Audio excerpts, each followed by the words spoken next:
அப்புறம் இன்னொருத்தவங்க என்ன பார்த்து சொன்னாங்க, ப்ரோ உங்கள் காரில் ஜீசஸ்ன்னு பெருசாக ஒட்டியிருக்கீங்க அப்படின்னு. ரொம்ப சந்தோஷம், எங்களுக்கும் கார் கொடுத்தா நாங்களும் பெருசாக ஜீசஸ்ன்னு ஒட்டுவோம் அப்படின்னாங்க. ஜபிங்க அப்படின்னாங்க. சரி ஜபம் பண்ண பரிந்துரை பண்ணுறோம் ஆண்டவர்கிட்ட. ஆண்டவர் நல்லவர்னால அவங்களுக்கு இன்னொரு ஆட்களுக்கு ஒரு காரை கொடுத்தார். கொடுத்தோன்னா அவங்களும் ஒட்டிட்டு வந்தாங்க. எப்படி ஒட்டிட்டு வந்தாங்கன்னா, இந்த பூத கண்ணாடியை வச்சு இப்படி தேடணும் ஜீசஸை. பூத கண்ணாடி வச்சு ஜீசஸா அப்படின்னு தேடணும். அவ்வளோ சின்னதாக ஒட்டிட்டு வந்தாங்க. ஏன் ஆரம்பத்தில் சொன்னாங்க பெருசாக உங்கள் காரில் மாதிரி போடணும், ஆண்டவர் கார் கொடுத்தா நாங்கள் அதை செய்வோம்னு சொன்னாங்க. சொல்லாமல் இருந்தால் கூட பரவாயில்ல.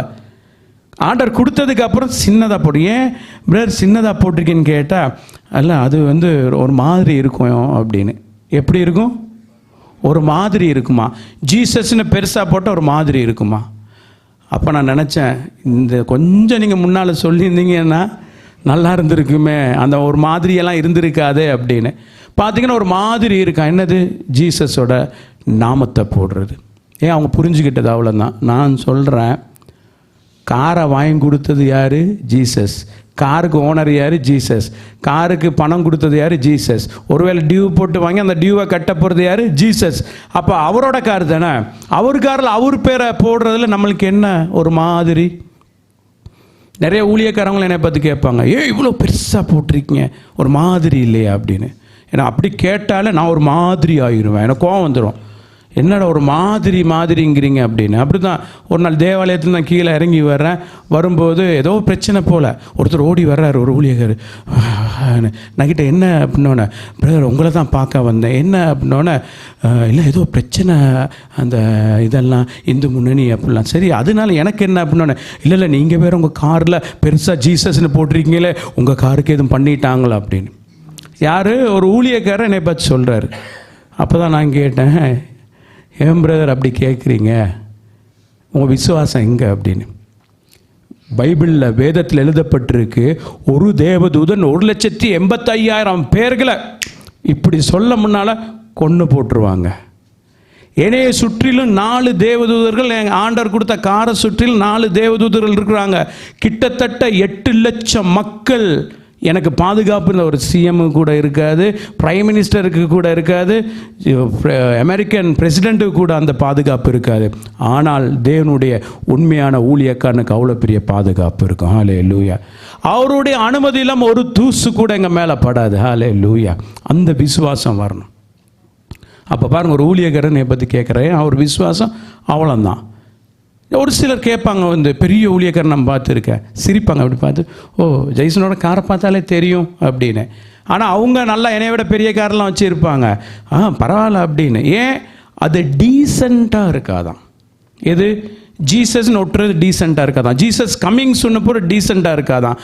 நாங்கள் எல்லோரும் நினைக்கிறாங்க, இன்றைக்கி இருக்கிற ஊழியக்காரங்களும் கம்ஃபர்ட்டான நினைக்கிறாங்க, இன்னும் நம்ம எத்தனையோ 1000 வருஷம் நம்ம வாழ போகிறோம். அப்படி அல்ல, உலகம் முடிவை நோக்கி போயிட்டுருக்கு. ஹல்லேலூயா. இன்னும் கொஞ்சம் நான் இப்போ ரெடி. இந்த கிருபை எங்கள் கிட்ட வேலை செய்து, கிருபையின் காலம். ஆண்டவர் நம்ம பாவத்தை விட்டு மனம் மாறி வெளியில் வர சொல்கிறாங்க. அப்போ அந்த கிருபையை பிடிச்சிட்டு நம்ம போகணும். இன்றைக்கும் யூடியூப் வழியாக பார்க்குற ஒவ்வொரு யுத்த தளபதிகளுக்கு ஆண்டவர் கற்றுக் கொடுத்துட்டு இருக்காங்க. மோசே தீர்க்கதரிசியை குறித்து கிருபையின் காலத்தில் இருக்கிறோம். ஆண்டவர் கிருபையாக எங்கள் குற்றங்கள் குறைகளை மன்னித்து பரிசுத்தம் உள்ளவன் இன்னும் பரிசுத்தமாக கடவுள் எழுதப்பட்டிருக்கு. அப்போ இன்னும் பரிசுத்தத்து மேலே பரிசுத்தம். ஒவ்வொரு நிமிஷமும் நம்ம நாவை, நம்ம நடைய, நம்ம உடலை, எங்களுடைய கண் பார்வையை, எங்களுடைய உறுப்புகள் எல்லாவற்றையும் தேவ சித்தத்துக்கு ஒப்பு கொடுத்து காத்திருக்கணும். ஒருவேளை இயேசு கிறிஸ்துவோட ரகசிய வருகை இப்போ வந்தால் போக முடியுமா? அதுக்காக தான் கர்த்தரின் எழுப்பின் சேனைகள் தொடர்ந்து கற்றுக்கொள்ள போகிறோம். அப்போ இயேசு கிறிஸ்துவோட அந்த நாமத்தை சொல்கிறதுக்கு அந்த ஸ்டிக்கராக எழுதி ஒட்டுறது கூட ஒரு மாதிரிங்கிறாங்க. ஏன் நான் வந்து அதில் ஒட்டப்பட்டிருக்குன்னா எல்லாம் கேட்பாங்க, நீங்கள் அப்போ தான் கிறிஸ்டியன்னு தெரியுமா அப்படின்னு. இல்லை, ஏன் இரட்சகர் எனக்காக பாடுபட்டவர், எனக்காக மரித்தவர், எனக்காக இரத்தம் சிந்தினர், எனக்காக அடிக்கப்பட்டவர், எனக்காக உயிர்த்த ஆண்டவர் இன்னும் உயிரோடு இருக்கிறார். இயேசுங்கிற ஒரு நாமத்தில் தான் விடுதலை இருக்கு. வேற நாமம் கொடுக்கப்படலை. வானத்துக்கும் சரி பூமிக்கும் சரி வேற நாமம். ரட்சிக்கிறதுக்கு ஒரே நாமம் இயேசுங்கிற நாமம்.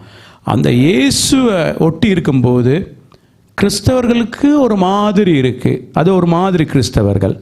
என் கண்ணால் நான் பார்த்து சொல்கிறேன். என் வண்டி கார் வரும்போது ஜீசஸ்னு ஒட்டி இருப்பேன். வேதம் வாசிக்கிற வாயில் பொய் பேச மாட்டேன்.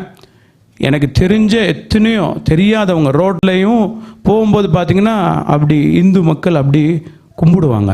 இது அந்த ஜீசஸ்ங்கிற நாமத்துக்கு இந்து ஜனம் பயப்படுறாங்க, மதிக்கிறாங்க, இயேசு சாமின்னு மதிக்கிறாங்க.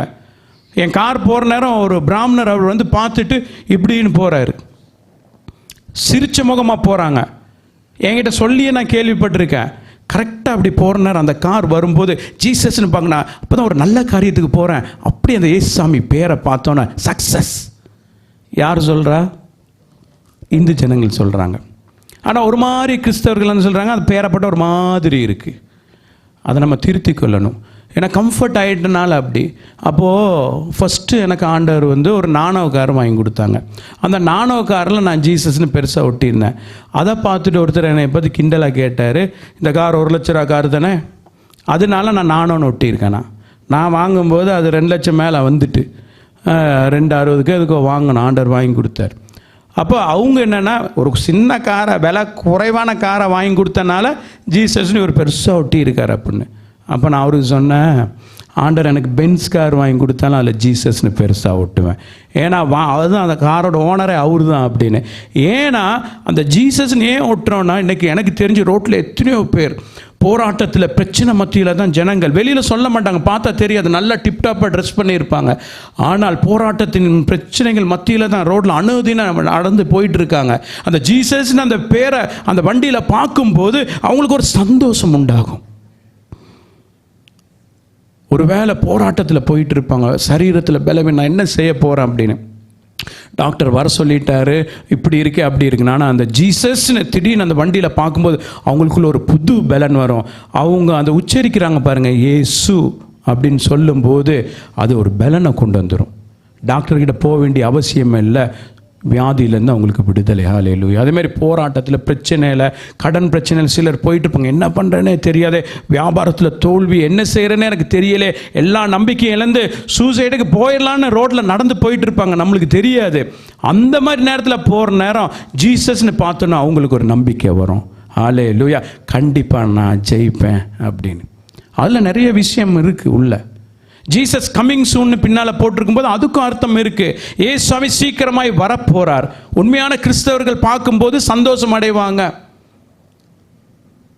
ஒரு மாதிரி கிறிஸ்தவங்க பார்க்கும்போது பயப்படுவாங்க. பிற மதத்தவங்க பார்க்கும்போது அவங்களுக்குள்ள சந்தோஷம் வரும், இயேசு சாமி வரப்போகிறார். உண்மையான தேவ பிள்ளைகள் பார்க்கும்போது இம்மானுவேல் வரப்போகிறார்.